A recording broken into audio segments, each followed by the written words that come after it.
नमस्कार। MP live news में आपका बहुत बहुत स्वागत है। और आज हम बात करेंगे हाल ही में रिलीज़ हुई फिल्म साबरमती रिपोर्ट की।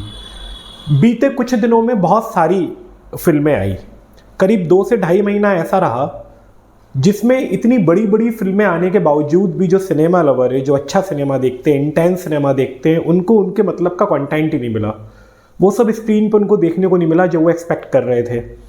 कई बड़ी बॉलीवुड मसाला फिल्में आई, जैसे अभी दीपावली पर रिलीज़ हुई भूल भुलैया 3, सिंघम अगेन का नया वाला पार्ट, लेकिन ये सारी फिल्में बॉक्स ऑफिस पर अपनी लागत भी नहीं निकाल पाई। इतने बड़े बड़े नाम, इतनी बड़ी बड़ी फ्रेंचाइजी, इतने बड़े डायरेक्टर्स, 100-150 करोड़ का बजट, उसके बावजूद भी अच्छी सिनेमा देखने वाले दर्शक निराश ही रहे। अल्टीमेटली लोग वेट कर रहे थे विक्रांत मैसी की ताबड़तोड़ परफॉर्मेंस जो आई है पिछली 2 फिल्मों में। एक थी 12वीं फेल और दूसरी थी सेक्टर 36, दोनों ही जबरदस्त सिनेमा। उसके बाद विक्रांत मैसी की ये तीसरी फिल्म जो अभी आई है साबरमती रिपोर्ट, लोग इसका वेट कर रहे थे, बहुत बेसब्री से इसका इंतजार कर रहे थे। लोगों को ऐसा भी लग रहा था कि ये एक प्रोपेगेंडा फिल्म होगी जैसे कि कश्मीर फाइल्स और द केरला स्टोरी थी। तो इन्हीं सब चीज़ों के बीच में, इन्हीं सब उथल पुथल के बीच में फिल्म तो लग चुकी है थिएटर्स पे। कोई बहुत ज़्यादा रिस्पॉन्स अभी साबरमती रिपोर्ट को मिला भी नहीं है दर्शकों की तरफ से। लेकिन हाल ही में अमित शाह ने इस फिल्म की बहुत तारीफ कर दी और नरेंद्र मोदी ने भी, जो हमारे देश के प्रधानमंत्री हैं, इस फिल्म को लेकर एक ट्वीट किया और उस ट्वीट में उन्होंने इस फिल्म की एक प्रशंसा कर दी। प्रशंसा करने के साथ साथ में कहीं ना कहीं ये मैसेज भी था इस कंट्री के लोगों के लिए कि आप इस फिल्म को जरूर देखें क्योंकि सच्चाई सामने आनी चाहिए। तो ऐसा क्या इस फिल्म में है कि प्राइम मिनिस्टर खुद इस फिल्म की तारीफ कर रहे हैं जबकि वो अभी विदेश दौरे पर हैं, नाइजीरिया में हैं। अमित शाह इस फिल्म की तारीफ कर रहे हैं। तो बहुत सारे सवाल दर्शकों के मन में उठते हैं कि ये फिल्म वो देखे तो क्यों देखे। तो 3-4 प्रमुख सवालों को मैं इस रिव्यू में अटेंड कर रहा हूँ। 5-6 मिनट में मैं अपनी बात खत्म कर दूंगा। बहुत शॉर्ट में मैं आपको अपनी बात समझा दूंगा। आपको अच्छा लगे तो आप ये फिल्म देखने जाइएगा, अच्छा नहीं लगे तो आप खुद डिसीजन ले सकते हैं। पहली बात, क्या ये प्रोपेगेंडा फिल्म है? प्रोपेगेंडा फिल्म का मतलब ये, क्या ये फिल्म किसी प्रोपेगेंडा के तहत है? तो ये फिल्म एक प्रोपेगेंडा फिल्म बिल्कुल भी नहीं है। इसके अंदर एक बहुत अच्छा बैलेंस बनाया गया है। इसमें कहीं भी किसी भी पॉलिटिशियन का नाम या किसी पार्टी का नाम डायरेक्टली इन्वॉल्व नहीं किया गया है। एक संतुलन बनाने की कोशिश की गई है। ना इसमें बीजेपी की तारीफ है, ना इस फिल्म में कांग्रेस की बुराई है। एक बैलेंस बनाता हुआ सिनेमा है। लेकिन एंड ऑफ द डे इसमें गुजरात की बहुत तारीफ है, स्पेशली उस टेनोर की जिसमें नरेंद्र मोदी वहाँ के मुख्यमंत्री बने थे। फिल्म का अंत जहाँ पर होता है वो भी राम मंदिर पर होता है। जब राम लला की जो हाल ही में प्राण प्रतिष्ठा हुई अयोध्या में, उसी सीन के साथ इस फिल्म का समापन होता है। इसके बैकग्राउंड म्यूजिक में भी श्री राम धुन है। तो इससे किसको फायदा होता है अब आपको सोचना है। इस राम धुन से, अयोध्या के राम मंदिर से क्या किसी पार्टी को फायदा होता है, किसी पॉलिटिशियन को फायदा होता है? ये सोचना आपका काम है। मैं एक जर्नलिस्ट हूँ, मैं चाहूँ तो डायरेक्टली भी बात कर सकता हूँ, लेकिन ये एक फिल्म की समीक्षा है तो मैं उसके पॉलिटिकल एंगल पर नहीं जाना चाहता। फिल्म में संतुलन बनाने की कोशिश की गई है। दूसरा, क्या ये किसी समुदाय विशेष को हर्ट करने के लिए बनाई गई है?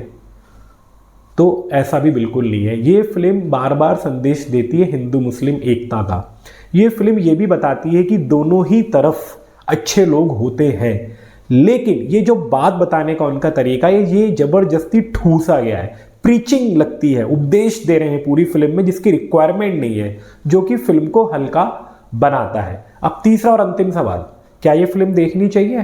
तो देखिए, मैं आपको बोल देता हूँ, इस फिल्म को भी देता हूँ 5 में से 2.5 स्टार। ये एक एवरेज सिनेमा है। हमको जिस तरीके के सिनेमा का हमको वेट है, हम बहुत समय से, पिछले 2-3 महीने से हम लोग वेट कर रहे हैं कोई एक अच्छा सिनेमा है तो हम थिएटर की तरफ जाएं, उसकी तारीफ हो या माउथ पब्लिसिटी से कोई सिनेमा हम तक पहुंचे, तो मुझे नहीं लगता है कि ये एक उस लेवल का सिनेमा है जिस लेवल का सिनेमा आप देख चुके हैं। जैसे कि 12वीं फेल की मैंने तारीफ करी, लापता लेडीज़ की मैंने तारीफ करी, ये उस स्तर का सिनेमा बिल्कुल भी नहीं है। इसके अंदर कुछ कुछ पार्ट डॉक्यूमेंट्री टाइप है, कुछ कुछ पार्ट इस सिनेमा में फिक्शन है, कुछ चीज़ें अपने मन से ठूसी गई है, कहीं कहीं पे रियल रिसर्च और रियल फुटेजेस का यूज़ किया गया है। तो ये एक खिचड़ी सी बनाती हुई सिनेमा है। जो सब्जेक्ट है गोदरा कांड जिसके ऊपर ये सिनेमा बेस्ड करती है, जिसके ऊपर इसके पूरे ताने बाने बुने हैं, वो सब्जेक्ट की इंटेंसिटी इस फिल्म में बहुत कम है। जितना सेंसिटिव वो सब्जेक्ट है उतना सेंसिटिवली ये आप तक पहुंचता नहीं है, वो कैरी नहीं होता मेकर्स का वो सारा कुछ आपकी तरफ। मजबूत पक्ष की मैं इस फिल्म के बात कर लेता हूँ। विक्रांत मैसी की बहुत ज़बरदस्त एक्टिंग, लेकिन मुझे नहीं लगता है कि ये एक्टिंग इस सिनेमा को बचा पाएगी। दूसरा, इस सिनेमा की बहुत बड़ी खोज है रिद्धि डोगरा, जिसने निभाया इसमें एक इंग्लिश जर्नलिस्ट, अंग्रेजी पत्रकार मणिका का किरदार। बहुत ज़बरदस्त खोज है इस सिनेमा की, बहुत अच्छी एक्टिंग है। जब भी वो फ्रेम में आती अपनी छाप छोड़ती, जब आप ये फिल्म देख के निकलेंगे तो आपको पूरे टाइम रिद्धि डोगरा दिमाग में रह जाएगी विक्रांत मैसी के अलावा। इस फिल्म में एक और एक्ट्रेस है साउथ की रिंकी खन्ना, वो बहुत हल्की लगी हैं, बचकानी लगी हैं, कॉमेडी सीन ज़बरदस्ती के ठूसे गए हैं। इसका एक मजबूत पक्ष मैं आपको और बताता हूँ, वो है इस फिल्म की स्पीड। फिल्म बहुत तेज स्पीड पर चलती है, 2 घंटे की सिनेमा है और कहीं भी बोझिल नहीं लगता। आप ये पूरी फिल्म देख के निकल जाएंगे लेकिन आप बोर फील नहीं करेंगे। हाँ, आपकी जो एक्सपेक्टेशन है 12th फेल के बाद, सेक्टर 36 के बाद, वो एक्सपेक्टेशन तो बिल्कुल भी पूरी नहीं होगी। आपको एक सामान्य औसत फिल्म ही लगेगी। इंटेंसिटी की बहुत भारी कमी है इस पूरी सिनेमा में। इसका सबसे कमज़ोर पक्ष है इसका स्क्रीन प्ले, स्क्रिप्ट, डायलॉग्स, इसमें दम नहीं है, कहीं भी दम नहीं है। एक और इसका सबसे बड़ा कमज़ोर पक्ष है वो इसका बैकग्राउंड स्कोर।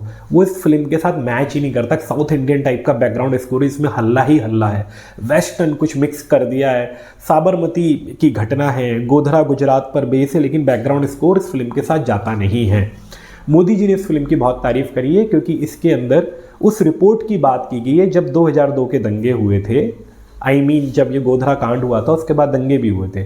तो गोधरा कांड की जांच के बाद, जिसमें साबरमती ट्रेन जो थी, जो अयोध्या से साबरमती जाती थी, उसके 2 डिब्बों में आग लगा दी गई थी, उसमें 59 लोगों की डेथ हो गई थी।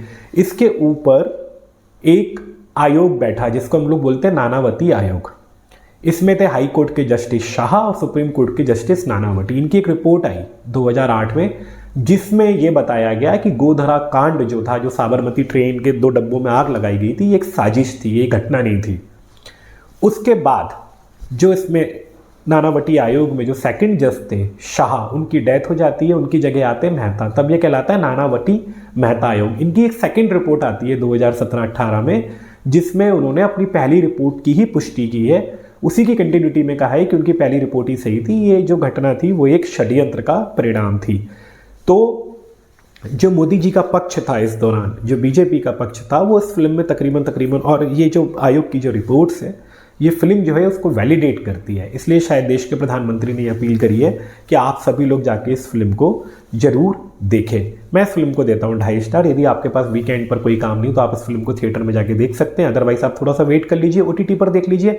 मुझे नहीं लगता है कि थिएटर जाना इस फिल्म की वर्थ है। आप बहुत ज़्यादा इस घटना के बारे में जानना चाहते हैं तो इस फिल्म में जो दिखाया गया उससे ज़्यादा आप पहले ही जानते हैं। कहीं भी आपको कोई भी थ्रिल या रोमांच ये फिल्म नहीं महसूस कराती। हाँ, ये उतनी बोरिंग नहीं है जैसे कि ताशकंद फाइल्स या कश्मीर फाइल्स थी।